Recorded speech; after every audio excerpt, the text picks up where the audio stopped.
All right. Yeah, I think he's going to come up and sit with you here. We'll go ahead and get started. Just kind of recapping the announcements. Tomorrow night, last night, a grief share. Tuesday night, men's Bible study here at the church. Wednesday, also Tuesday night, Water in the Park. Community band, that's their first concert on Tuesday. Wednesday night, adult Bible study at 6, business meeting at 7. WMU on Saturday. And then don't forget the free movie at Centennial. 5:30 for their Jesus the Revolution, if you didn't have a chance to go see it. 5:30, Centennial, on Saturday, the 10th. Yep. So, looks like a good movie. I knew you saw it and said it was a good movie. So, yeah, I encourage you to check it out. So, Katie's going to pass out some pins.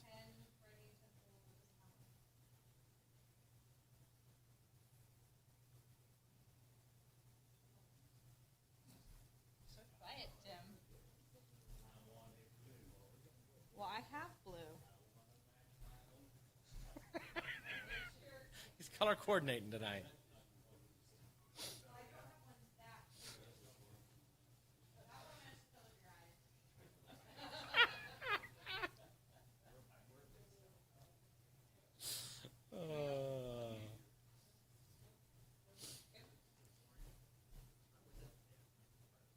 You might want to go roll your windows up. No, but it's rumbling.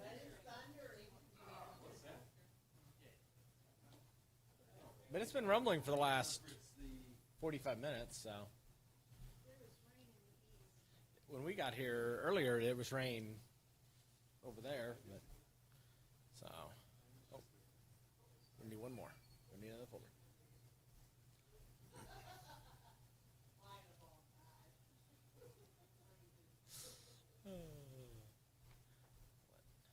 Drew, get back in here.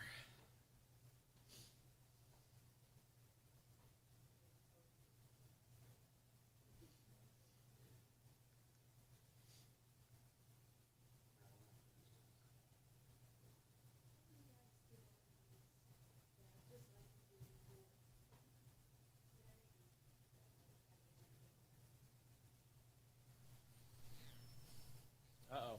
Drew looks a little dampened. It's raining. I rolled him up. I left him up. All right. We'll go ahead and get started here. We'll pray and then we'll get rolling here. Lord, we thank you for allowing us together here this evening. We gather in your house. Lord, I pray that as we sit down this evening and look at money and finances, I pray, Lord, that we would realize that everything we have comes from you. It is all yours to begin with, and you've blessed us with that.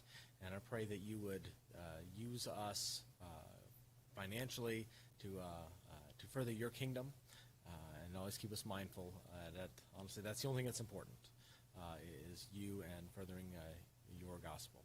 Lord, be with all of us again, and give us wisdom, and we pray the Holy Spirit would indwell, and that would you guide us as we go through this. We ask this in Jesus' name. Amen. All right. For those who don't know, I'm John Lloyd. Usually I'm over there singing, getting things started off. But that's my wife, Katie. She'll be speaking as well on some things. But God and money. So over the next 8 to 10 weeks, depending on how long it takes us, in your little folder there, you've got some stuff, an outline, kind of a syllabus as we're going through things. So tonight, does God care about money? Where did my money go? Freedom through boundaries, break the chains of slavery. What could go wrong? Where's my rich uncle? Your children's children. And the last one, preparing the student for death. It's not going to be as morbid as you think. But I'm borrowing somebody else's phraseology there. But, yeah, and then we're going to go through the rest of the stuff that's in there. We'll be highlighting all that as we go along. To start it off here, so there was a man, he was having a conversation with God.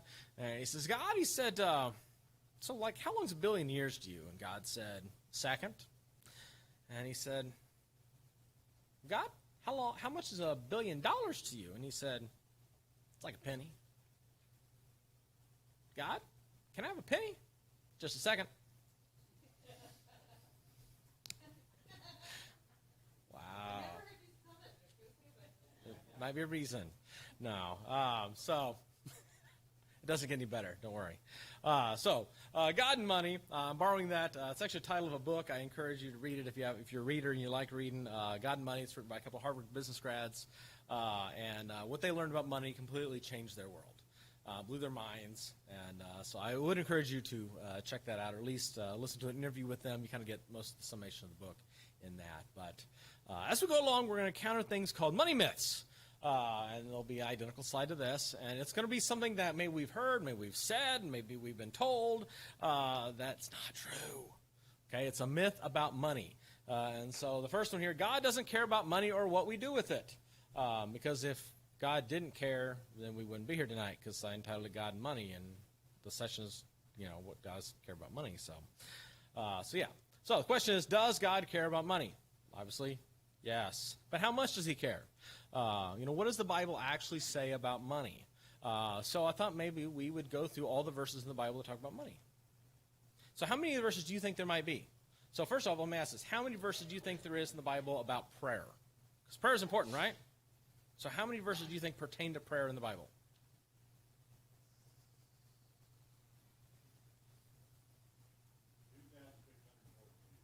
You're high. Quite a bit high, actually. You're about halfway there. So roughly 500 thereabouts about prayer. So prayer, which we'd argue is very important, right?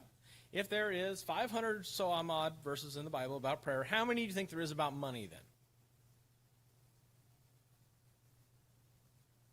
Same? Okay, so we got a 500. Any others? 500 or 600, okay. 750. This is like the Price is Right, Spay and neuter your $1, yeah, one verse. Remember, spay and neuter your pets. Right. All right, well, let's see what we got here. 2,350 verses in the Bible that pertain to money or income some form. What'd you guess for prayer? Like 2,000 what? 20. So, in case you're wondering, that is all then printed out. That is a booklet of 399 pages of verses. Yeah, I wasn't killing that many trees, so I printed one copy. Yeah, that's on money in the Bible. Yeah, that many verses. That's 400 pages printed 4 to a page. So, do you think God cares about money? Yeah. Huh? Yeah. So, and we're gonna, as we go through this, we're going to be looking at verses in the Bible about money. This is not going to be, I would not class, this is not going to be a Bible study on money. This is going to be looking at biblical stewardship, okay? Money from a biblical perspective. So we will be looking at the Bible, but I don't think that's where we're going to camp out completely, okay? So, money is important. As I've said, money makes the world go round, right? Can you think of anything in your think about our day-to-day life. Almost all of our day is based somehow in money. If you're working, what are you doing the majority of the day? You're working for money. Yeah. If you're at the store, you're spending money. If you're going somewhere, you're spending money. So much of our life is involved in money. And so I think it is important that we think about money in that aspect and our response to that. And so, what we need to care about how God cares about money. And so we're going to talk real quick is our stories. So Katie and I are two completely different people. We grew up two different worlds. Iowa, it's like a whole new world. They're in the north. They don't have sweet tea up there. If you ask for it, they'll bring you those little packet things. That ain't sweet tea, okay? So she's from Iowa. I'm from Missouri. We have sweet tea, And so we grew up completely different, but we grew up completely different with money as well. So kind of my story. Of course, most everybody here knows me. You know my parents. But growing up, my dad, from all my memories, it was pretty much a one-income household. Mom, she'd worked at the National brick plant, but when I came along, she'd quit that. She did do a little fill-in, maternity leaves for people and stuff like that. But for the most part, she was just a stay-at-home mom. And Dad was self-employed, and so I grew up in a household where there was no paycheck. Think about that. I didn't know what a regular paycheck was. That's how I grew up. I also grew up in a household because of that. They were saving. My grandparents lived through the Depression. And my grandfather swore he'd never be poor again. And so they worked hard, but they also saved.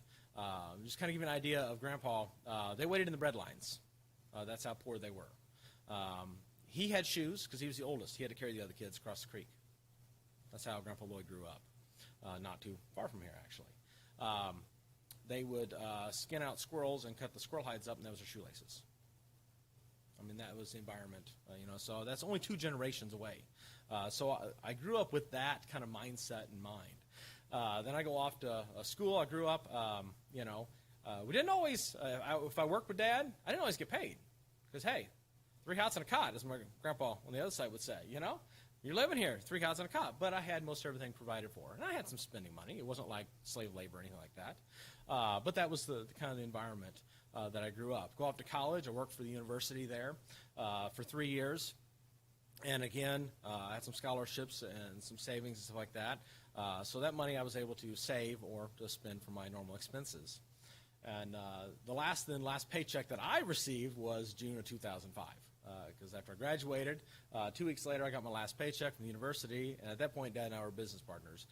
And, basically, you got paid when you needed some money. And that's just how we worked the business. Because the majority of that we kept in the business because, hey, you got to buy stuff, And your suppliers, they got paid first.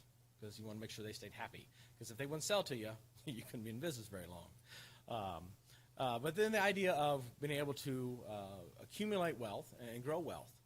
So 2008, what happened in 2008? Recession, yeah. That was Iowa. Y'all had a flood. Yeah. The entire United States had, a flood of recession. Yeah. Market values crashed. I had already done some investing at that point. I had some retirement accounts set up and stuff like that. I lost 40% in 2008. I wasn't alone in that. Now, did it affect me? No, because, I'm putting stuff in retirement for something that ain't happening for another 40 years. So it wasn't a big deal for me. However, I took that opportunity as Kmart Blue Light Special. If you know what Kmart Blue Light Specials are. And there actually is just a weird fact. There is still a Kmart in existence. It might be the last one. It's on Guam. Of all places in the world, Guam has a Kmart. And it's smack dab out of like 1990. Like, it looks just like the Kmarts of the 90s. It's weird. I'm not even sure why I know that detail. I learned that a couple weeks ago, looking something else up. That's the rabbit trail. Y'all got the rabbit trail tonight. But continue to invest on that. And the idea was, hey, how quick can I accumulate money? How fast can I grow this money? And so, hey, I like the idea of working and getting income from that and being able to save that up and bank that up. And then, of course, then 2011, decided that, hey, might be fun to have somebody else in my life, and got online and did the whole online dating thing, and encountered Katie. She clicked on my link, maybe by an accident, I'm not sure, but anyway, the dead turkey. You knew what you were getting. You knew what you were getting. And so that was kind of, but anyway, that was us, or that was me, and then we got married, and then our story, then that changes, because Katie's going to give her side, kind of how she was. Do you want to click to the next slide? Okay. So his story is exact opposite from mine. I grew up in a 2-income household. Both my parents earned paychecks, and they actually had split bank accounts. So my dad had his own bank account, which he set aside for monthly payments like car payments, credit card payments, mortgage payments. Any monthly payments that needed to be made, Dad's paycheck covered that. And then on the other hand, Mom's paycheck covered everything else. So if we needed groceries, if we needed clothes, if we were going on a trip and we needed to pay for a hotel, any of that sort of stuff, that's what Mom's paycheck covered. So when it came time for me actually to start working, I got my first job when I was 15. My dad came to me and he said, you need a bank account and you need to put your money in it. And that was it. There was no, here's how you should set a budget. Here's how you should save your money. Really didn't have any sort of education on tithing. So really, my frame of reference was, if your money that you've worked for is in the bank and you want to buy something, just go withdraw it and go spend whatever you want, whenever you want. I had no sort of education beyond, it's there, use it at your disposal. Then when I went off to college, My mom hated it, but I got a job while I was at school, and I actually went to school about 4 hours away from home. So my first bank account was a local credit union, and because it's local, they didn't have one 4 hours away from home. So I actually, the university I attended had a deal with U.S. Bank where college students could open an account with a minimum of $25, and then you had a debit card to go with it. So I had saved up money over the summer, which was just kind of, I knew I was going away to school, and I just needed to bank money, but within the 4 to 5 months of being at the school, I had spent pretty much all of it, had overdrawn on my account several times, and had to pay overdraft fees. And to this day, I really do not like, unless I'm making online purchases or gas, or if I really just don't have enough, I choose not to use a credit or debit card, because that's what I used when I went away to school. I didn't carry cash with me. I used a debit card, and I just know, and we've talked about this, I'm like, don't give me a credit card, because I just look at it as, if I have it, then it's free money for me to spend. And you know, I don't have that mindset anymore, but that's why I just choose to stay away from it now. And then once we got married, you know, we've been married for 11 years, and it has taken probably 9 or 10 of those years for us to get on the same page, because the ways we both were raised were completely different. And I've said to him several times now, I am so grateful that Nancy and Bruce taught you financial education that I never received, because if he and I grew up the same way, we would be broke. Because I like to spend, and he is a saver. I'm also an impulse buyer, not so much anymore now that we've kind of talked through things. I love a good claw machine, though, so I budget for it, but I do like to play the claw machine every once in a while. And then I really was never one who thought of long-term goals. I was always thinking more of short-term, hey, I don't care if we go into debt to buy this whatever that's $2,000, let's do it because I want it right now.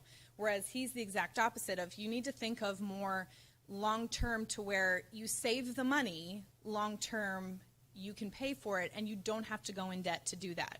You can pay for it up front with all that it totals. So it was a learning curve, definitely, going into this marriage based off of where I was to where he was. And then we just kind of took little bits and pieces of each, and that's where we landed. So I'll let you kind of talk a little bit about that.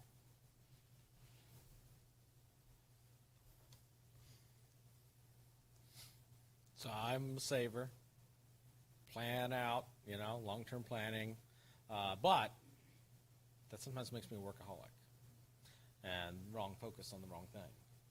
Katie, talk, paycheck to paycheck, impulsive, instant gratification. So that's our stories. Now our story together, one. So we had to merge two completely different views together. Can you imagine the problems that might entail from that? There has been many what would your sister refer to as? I mean, a debate? Oh, yeah. We're not arguing. We don't argue. We're just debating. There's been many an argument over money and things like that. Just as an aside, did you know that what are the top 3 causes of divorce is, or reasons that is cited for divorce is? Money, yeah.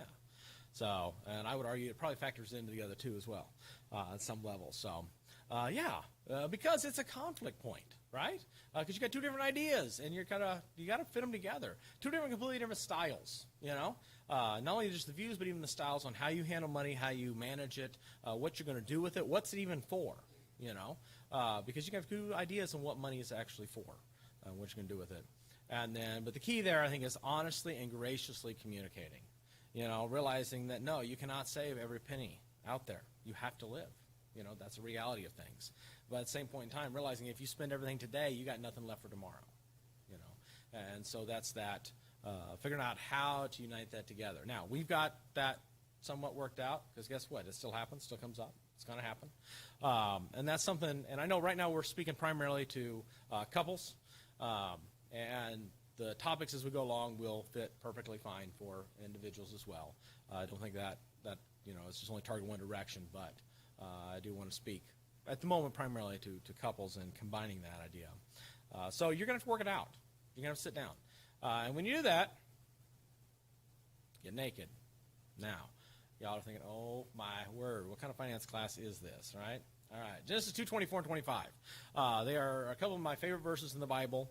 Really, that's just Genesis 1 through 3, but 2:24 and 25. Therefore, a man shall leave his father and his mother, and shall become united and cleave to his wife, and they shall become one flesh. And the man and woman were both naked, and were not embarrassed or ashamed in each other's presence.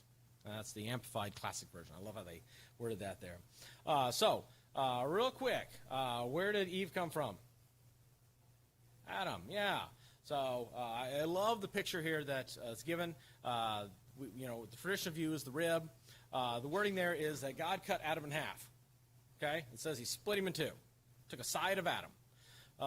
And he made Eve for that, which then fits that, the two shall become one again.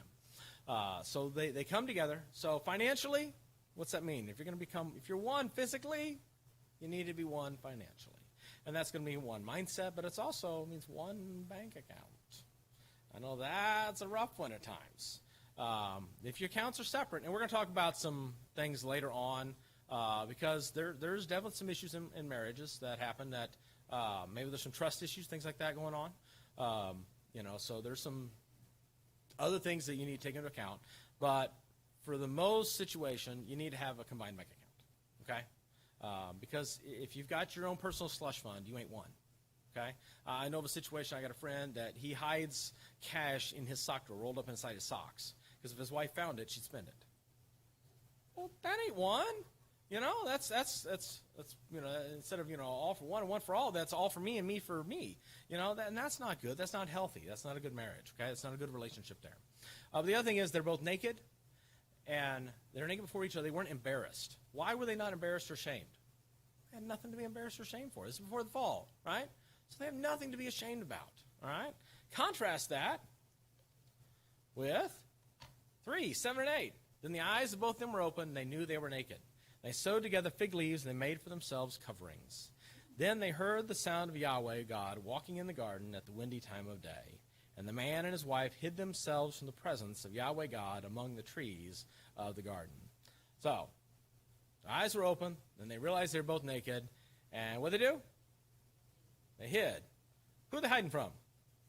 God. Who else are they hiding from? Each other. They're hiding from each other. Why? They're embarrassed. Yeah. And financially, people do that all the time. There is a myriad of couples that are dealing with, and this even applies to individuals as well, that they're hiding either debt or they're hiding money. As my friend, he was hiding his cash in his sock drawer. They're hiding that. And the worst one, I think, is if you're hiding the debt, because it's going to get found out. Adam and Eve were hiding in the garden here, and what happened? God finds them. Yeah, they can't hide. There's no way they can hide. And what worse thing than a spouse to find out all of a sudden one day, maybe they get to the mail first, and they find out, and they open up, what's this credit card bill? What's this that I don't know anything about? And you talk about then, finances and marriage, you talk about a major trust issue right there. You've broken trust because what have you done to us? Because if you're married, guess what happens with that debt? It may have their name on it, but yours is there whether it's written on there or not, okay? Or what happens if something happens to you? And your heirs, your kids or somebody's going through that stuff, and all of a sudden they realize that, no, there's no inheritance because they got all this debt sitting over here and they done burned it all up. And nobody knew anything about it. And the mess that's going to leave for somebody. So we want to be naked with our finances, okay? And I'm going to hit that multiple times again, but just the idea of being open and honest with each other. And we're doing that. Don't be hiding in the garden with your money. You're going to be naked and up front. And here's the deal. If you're honest and up front now, it's going to hurt. Okay? Because we're going to be talking about, you're going to have some serious sit-down conversations, okay, about this stuff. There's a lot of homework with this, okay? Every single week you're going to have homework. And it's going to require a lot of conversation, okay? And so the first thing you're going to have to do is what I have here is the financial covenant. In your folder, it's a brown piece of paper here.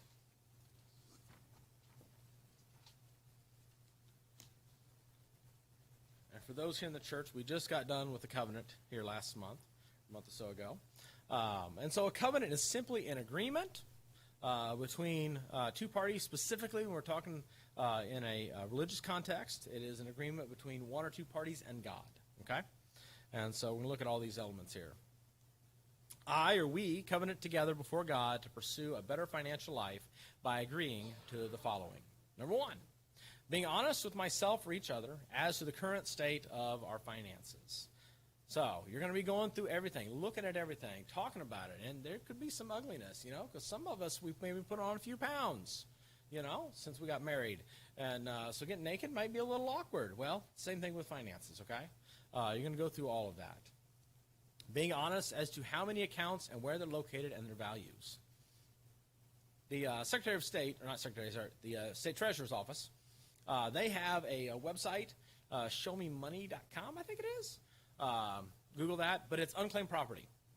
And there is a list of accounts that you can search by your name. You can search your friend's name, your cousin's name, whatever you want. It's open. It doesn't tell you what it is. It will tell you if it's, it gives you the exact amount if it's below $50. If it's above $50, you just know it's over $50. It could be $51 or it could be $5,000. But it's unclaimed property. And what a lot of that is a bank account that somebody closes, or maybe somebody dies and nobody knew about that money, and after 3 years, the bank is required to send it to the state. Same thing with safe deposit boxes. If you leave your stuff in your safe deposit box and the bank can't contact you and you stop paying on your box, after a certain amount of time, the bank comes in and they have me come in, I'll drill the box open, and they take whatever's in that box, they inventory it, it gets locked in storage for a period of time, and then they send it to the state of Missouri. And then they'll auction it off. If it's auctionable, if it's cash, they just add it to the bank account, and then they put that person's name on the account and says, hey, this is out there. So you want to make sure that you know where all your stuff is. You don't want to leave your money laying around. You wouldn't, walk down the street and throw $100 bills out the window as you're driving down the road. Same thing with that. So know where your bank accounts are. Seek God. Seek godly and fiscally responsible advice and mentors. We all, as smart as we may think we are, there's always somebody smarter than us. As my grandpa used to say, you may be the best there is, but there's always somebody who's better. And so we want to make sure that we're doing that.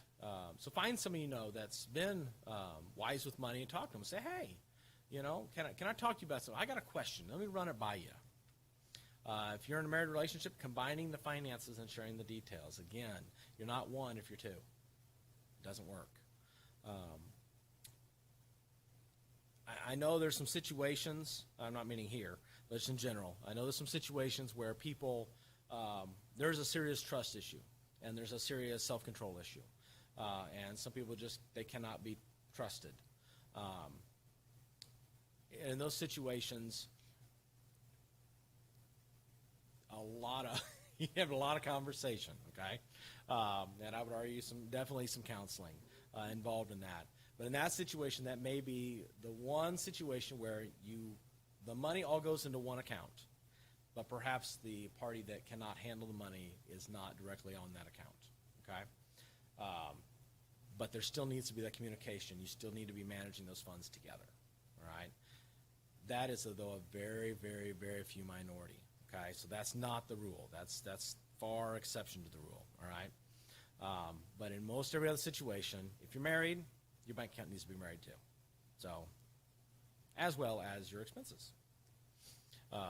It's not his expenses and, isn't Katie's money and my money. It isn't Katie's bills and my bills. It's our bills.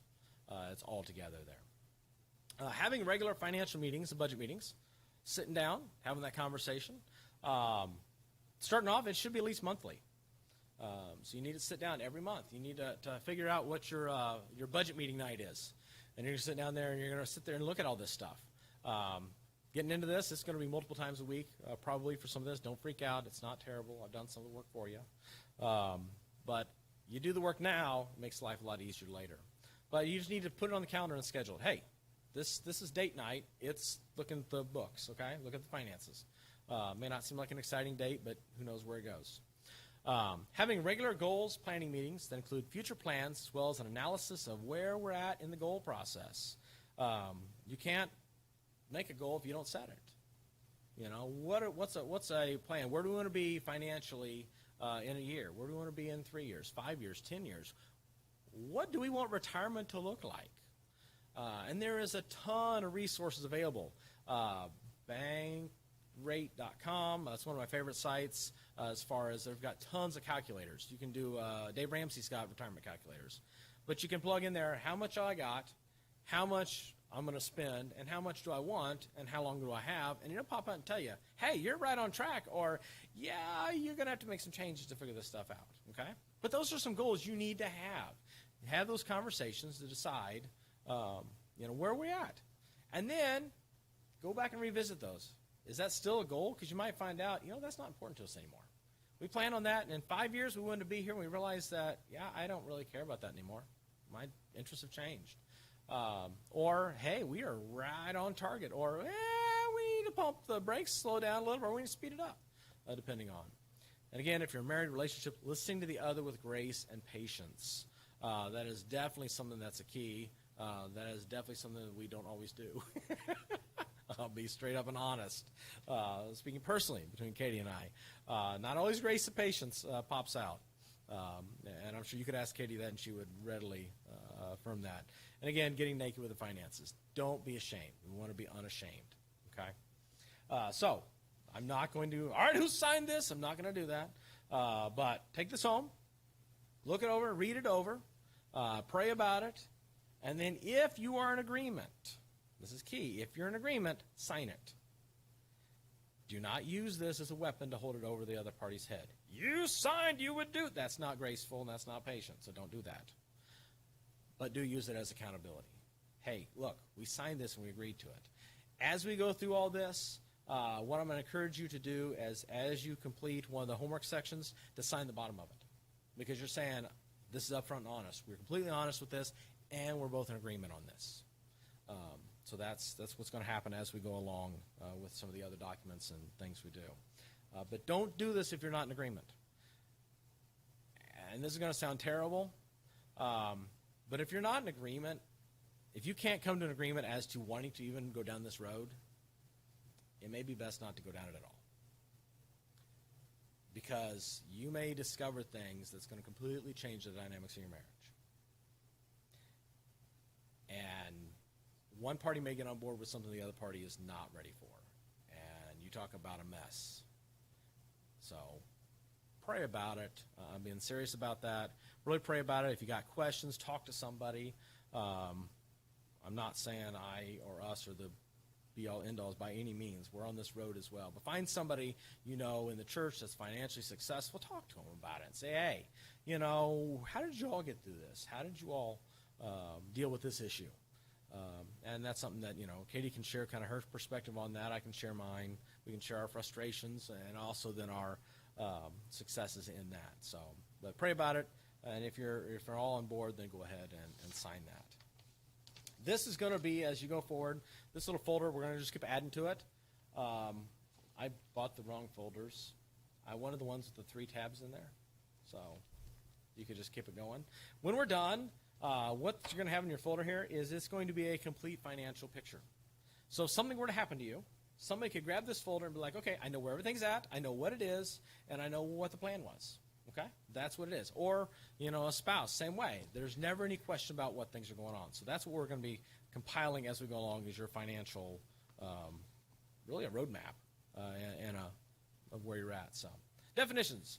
We're going to talk about some words, financial terms we're going to throw around. And so Katie's going to kind of run through some of these. Okay. So our first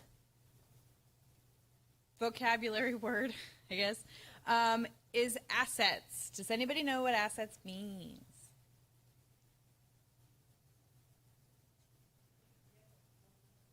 Yeah, it's really anything you own. So can you think of an example of what an asset might be?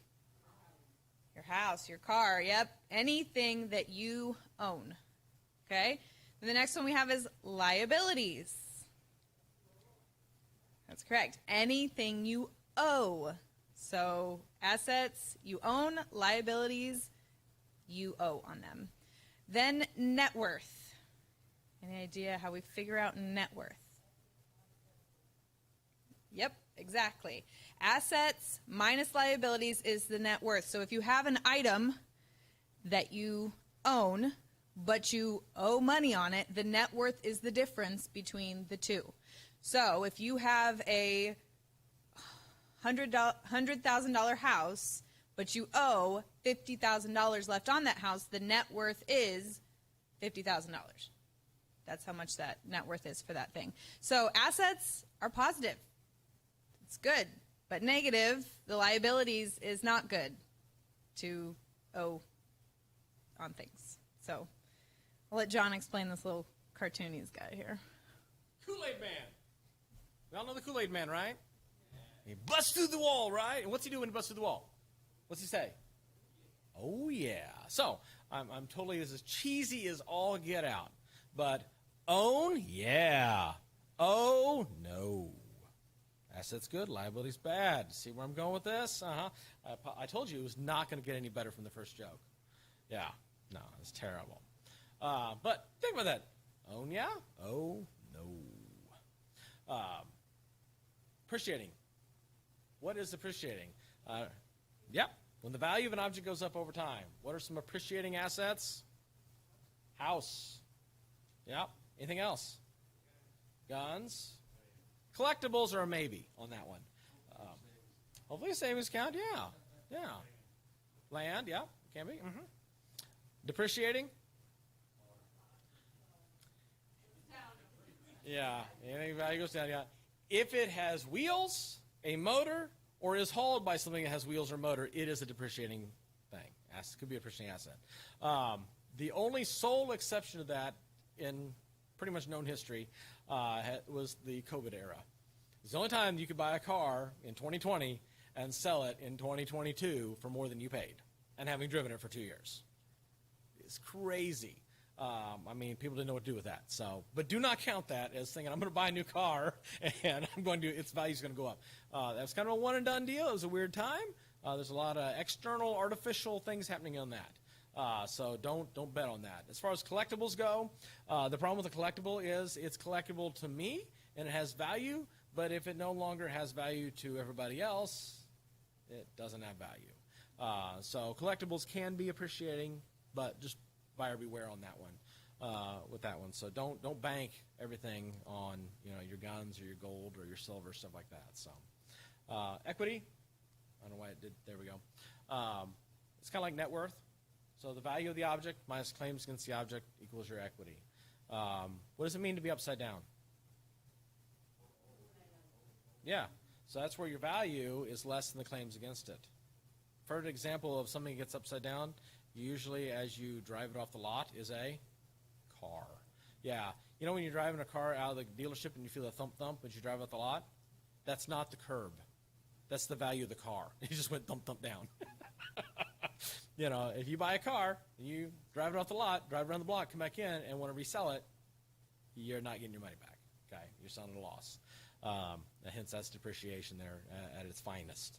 But a house, typically, it's the opposite direction. The more you pay on the house, the more equity it has, and so that's what we're hoping for, is something that has increased equity there. All right, homework. In your folder. And there's electronic versions of these. I'll give you the web link. There's a Google Drive, and I'm going to have that set up with each week you'll have a PDF of the entire PowerPoint presentation, and then all of the spreadsheets or documents that we talk about throughout the week here. So I'm going to bring up this guy here.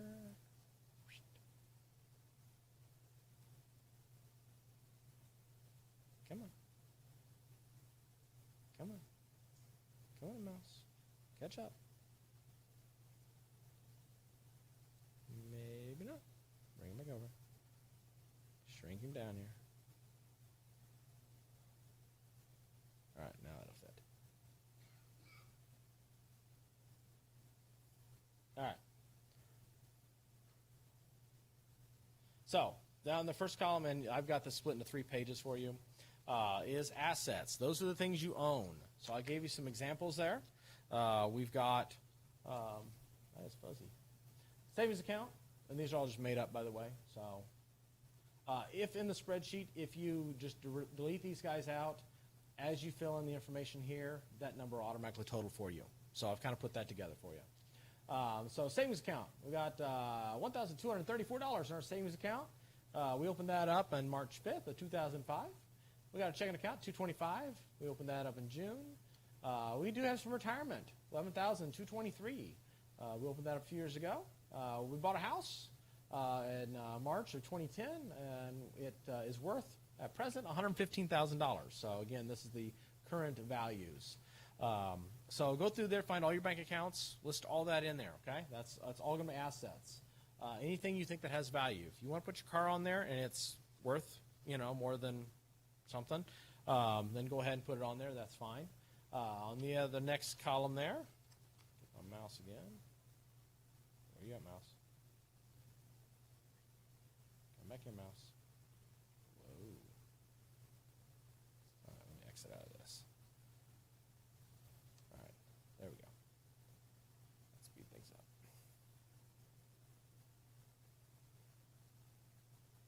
Now you can see it there. Liabilities. Big liability for a lot of people is what? Credit card. So we got Visa card on there. So we say that we accrued that debt December of 21.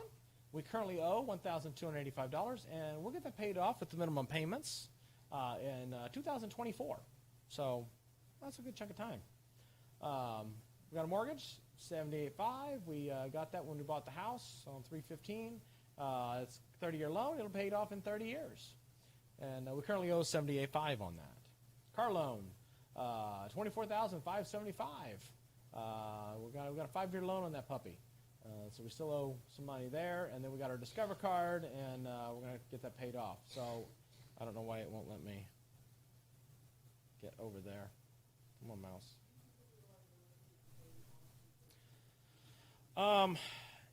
It technically is a liability for that month, yes. Because it is due in that month. I would, for the purposes of something like this, I would probably not, not on the liability sheet, no. I don't think I would put it on there. I would put it on, though, when we talk about the budget, it will show up there. But for the most part, this is going to be like your longer-term liabilities. Anything that's not, because I'm not going to put my groceries on there, and I might not even put a doctor's visit on there if I know I'm going to pay it when the bill comes in. Where did my mouse go? Yes. Mm-hmm. Right. Right. Right. You're basically, you're using your credit card like a debit card at that point, and that's effectively what it is a debit card or consolidating it in. My mouse is completely there. He came back. There he goes. Come here, mouse. Goodness gracious. Drag him over. All right. Let me shrink that down a little bit. All right. And we get you. All right. Same thing with that. Your column, it adds up. Do you get to everything there? Whoa, darn you. Sorry. It went to full screen on my side. And the last thing is your net worth. There we go. It'll auto-total it up for you. So if you plug all that stuff in there, you can get that. So do put that down. You'll note that on the liability sheet, I've got original payoff date and then date paid off. That's something that, keep track of those things. As you've paid them off, make sure that you're keeping track of that. And it kind of gives you a running total of where you've been as we get into looking at debt and getting out of debt and that kind of stuff. It's important to know where you're at and where you've been as you're going through there. So, any questions on those sheets? And we'll talk more about the credit card, debit card thing as we get rolling here, as we go through there. So, tune in for week 4. Tune in to week 4 on that one. So go through it, sit down. How long should you go back on the, never mind, that's something else. So I want everything that's got an asset, so bank accounts. Make sure you don't have any hidden bank accounts. Maybe something you forgot about, because that does happen. It's weird, but it happens. People forget they had a bank account. It's also a good time to look through, get out like any insurance policies, stuff like that. We'll talk about that a little bit later on, but things to go ahead and gather that information up as we're going here. So, all right. We talked about the covenant. Again, sign that. But again, pray about it first. As we're going through this, you're going to encounter opposition, okay? If you are going to do things different than the rest of the world, they are going to oppose you for whatever reason. But as Gary Nolan, he's on the Eagle here in Columbia. He ran for president in 2004. As Gary Nolan likes to say, well, it's okay. You have the right to be wrong, So if you disagree, somebody disagrees and says, well, that's silly. You shouldn't do it that way. That's okay. They have the right to be wrong. Just remember that. The other one is, don't take financial advice from broke people. If all your friends are broke and they're telling you what you're doing is stupid, wait a minute. One of us is getting out of debt and one of us ain't. As Dave Ramsey would say there. So don't take your financial advice from broke people. All right. You also have your paper. Your review questions there. So, there are blank verses in the Bible pertaining to money. How many? 2350. Yeah. What are some keys to communication regarding finances? Yeah, well, be blank and not blank. I think John's favorite verses. Be naked and not ashamed. That's right. Or, put another way, is be completely honest, transparent. Yeah, exactly. The key, extend blank to the other party. Grace, yeah. Assets or anything you? And the Kool-Aid man? Own, yeah. Give me 3 examples. Car, bank accounts, house, yeah. Liabilities or anything you? Oh no, yeah. And 3 examples of liabilities. Mortgage, student loans, good old Sally Mae, car loan, yeah. Got some. What's some other debts as we go on there? Just because this come up later, but if you're thinking about it, credit cards, funeral home, yeah, that can be a. Yep. Anything else?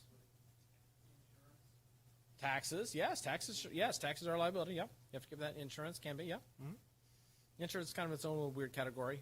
It is, but it isn't. But yeah. Yeah, exactly. Because you're doing it'd be an expense, not necessarily a liability. But yeah, taxes, money you're going to pay, medical debts can be a liability on there. So net worth, assets minus liability. Appreciation is when it goes up. Depreciation when it goes down. Equity. That's the claims. Yep. Value of the object minus the claims against the object. So that's kind of our introduction. We got some definitions, some terminology there. Jot down that URL right there. So if you go to that web link, you will get a folder on there that says week 1. Next week it'll have week 1 and week 2. And you can download all those documents and actually pull up, like I said, the PowerPoint, everything we did, and then all the PDFs and everything else that we've got printed off. So any questions about anything we've talked about? Or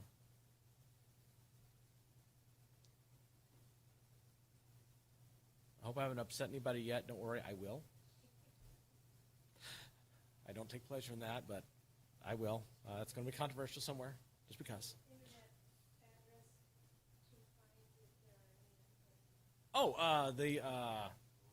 Let's just look real quick. Well, let's just look real fast. I don't think I made any changes. Show me. I think it's showing me money, but let's just look. And then we'll know real fast. Let me do this real quick. So I'm going to duplicate so you can see what I see. Keep changes. And, oh, it may not do that. Go back to extend. There we go. Okay, here it is. It is. Let's drag that over there. Come on.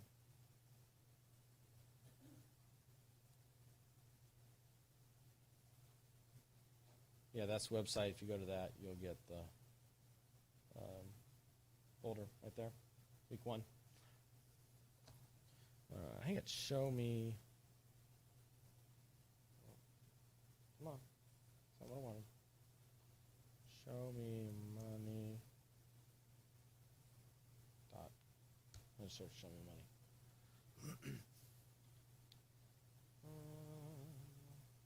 Searches, uncommon property. Yep. Yep. Yeah, this should be your link. Yeah. Yeah, if you just type show me money, you'll get the state treasurer's thing. Make sure it is this, because people be ornery. You should never have to pay anything to get your money back. Okay? There's some forms you have to fill out. Oh.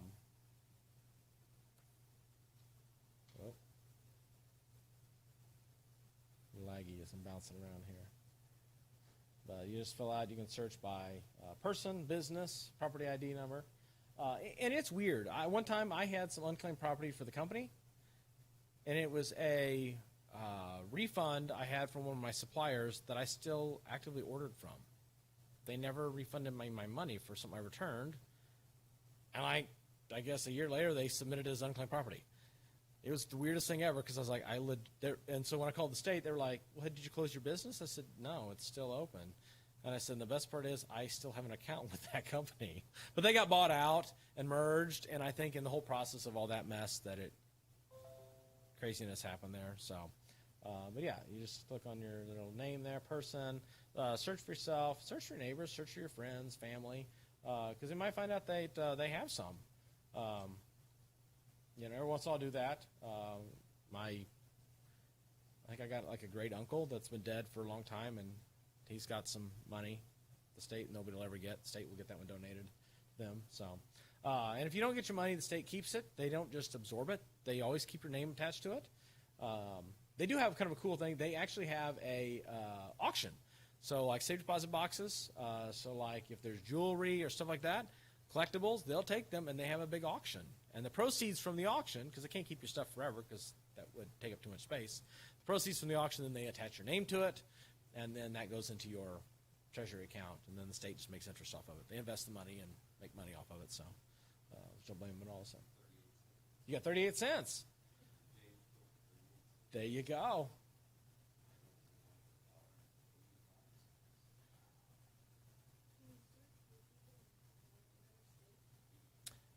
If they had some presence in Missouri, yes.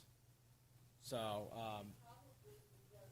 that state, yes. Actually, if she could ask you for your last name, first name, and city, leave the city blank. Yep. Yep. You can just do last name too. Only one blank is required. I think last name is the only one that's required. So literally, you can search for anybody. I mean, so any of us can search for anybody else. Huh? Yeah. I mean, if your last name is Smith, I apologize. That might be why you have unclaimed property, because they couldn't find the right Smith to send the check to. So, yeah, and some of this stuff you look at, it's like, okay, 38 cents. It's going to cost me, $6 now for postage. That's exaggeration. But, you have to fill out the form, sign the form, mail it to them, and the state's going to be like, for 38 cents? No. But, hey, hang on to it for a while. You might get some other unclaimed property down the road, and they'll consolidate it all together. So you just get one check with all of it. So yeah. So you never know. So check your family. Sometimes it's an estate. Somebody passes away. And nobody, again, going back to why do you list all this out? Family didn't know there was an account out there. And eventually it's called, the state will take it. It's called a sheetment. Warning, if you have accounts in other states, maybe you had a bank account, like Katie had a bank account in Iowa. And actually, I'm pretty sure we have I think she still has some money in one of her bank accounts in Iowa that I'm sure Iowa's not taken, but it was because the amount was less than $1. It wasn't worth the hassle trying to get the money out at that point. Well, no, I mean, because, well, no, it was probably because when you close the account, there was probably something that maybe interest was deposited later, because that happens a lot. You close the account, but they'd already calculated the interest and they hadn't paid it yet, and so they pay the interest to a dormant account. Well, they can't do that, so it just goes off in la la land until years later they find it down. So, and I'm pretty sure that's what it was, because it was cents. And I'm like, I'm not going to waste the gas, the time, and my hassle to try to get the 38 cents, whatever it is, back out. So, but yeah, so check that out. Look it up. Any other questions, comments? Yes, keep your folders. Yep, bring them back, because we'll add to them every week. And if you want, you can punch the holes in there, and you have your 3-ring binder thing. So, which I wanted the pronged versions, but I didn't look at the right package. So, but they didn't have the ones I wanted, and so I got these, and they were not the ones I wanted at all. So, also in the Google Drive account link, there is the complete 400 pages PDF of the book, and it's kind of cool. So it's divided up into sections. So if you would like to know, like there's a section, God owns everything on the earth. That's part 1, God's part. You want to know about debt, honesty, work, savings, children, budgeting, coveting, idolatry, partiality, taxes. There's a whole section on each one of those. So Howard Dayton put this together. Howard Dayton was the other half of Larry Burkett started his ministry. Howard Dayton had his ministry. They merged together, became... Okay, so that was Compass Finances, and Larry Burkett was Crown Financial, I believe. And so they merged together. I would say Compass is, it's like Dave Ramsey without some of the sarcasm and a little more grace. I love Dave Ramsey, but sometimes, which I like the sarcasm too, don't get me wrong. I enjoyed that part too. But sometimes it's like, man, just dial up with the grace just a little bit sometimes. Yeah. All right. Anything else? Cool. Thank you all. We're going to close out in prayer and do your homework. Come back. Next week, the homework for next week will be bigger. That's the one that you're going to hate me on if you do it. So, but I promise you, it is worth the effort if you do it. So, because I think it might change how your understanding on things is. So, all right. Lord, we thank you for allowing us to gather this evening. Lord, I pray that again, we be mindful that it all belongs to you, and that we would be using our money in God-honoring ways, and being good stewards of that which you've given us. Lord, I pray that we would remember that you are a generous God, and you bless us with so much that we take for granted. And I pray, Lord, we would not take it for granted, and that we would realize that the blessings you give us are not just to be held for ourselves, but they're to be blessing to others. Grant us safe travels and be with us this upcoming week, and allow us to return again together. We ask this in Jesus' name. Amen.